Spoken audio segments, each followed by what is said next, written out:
你而家收聽嘅係普世佳音嘅靈修節目，每日箴言，係由高飛揚傳播製作。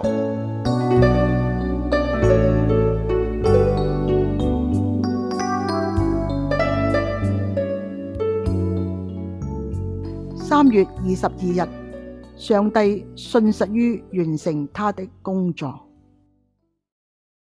歡迎收聽每日箴言啊！我哋一齊聽一節嘅聖經，腓立比書嘅第1章6節。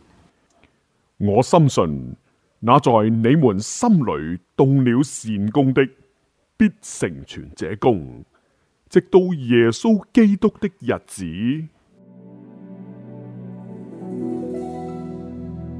我記得有一段嘅時間呢，我生活裏面嘅一切呢都似乎支離破碎啦。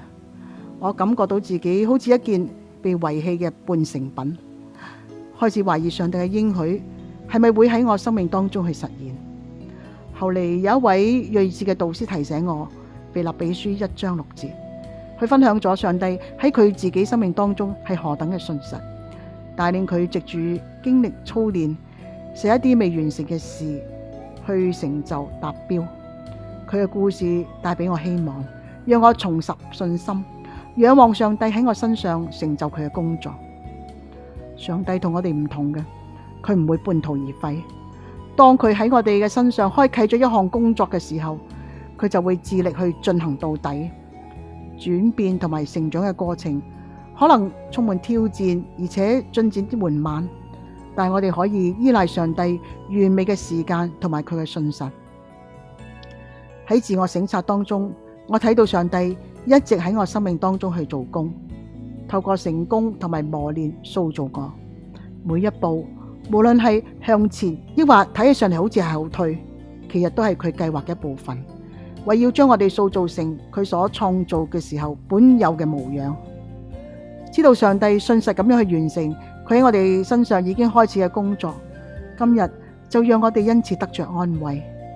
無論我哋處於人生旅途邊一個階段，我哋都可以相信上帝會讓萬事互相效力，為要使我哋得益處，並且彰顯佢嘅榮耀。親愛嘅上帝，感謝你喺我哋生命當中嘅信實，求你幫助我哋去信靠你嘅時間同埋當中嘅過程，堅固我哋嘅信心，讓我哋知道你會完成喺我哋身上已經開始嘅善工。奉耶穌嘅名求，阿門。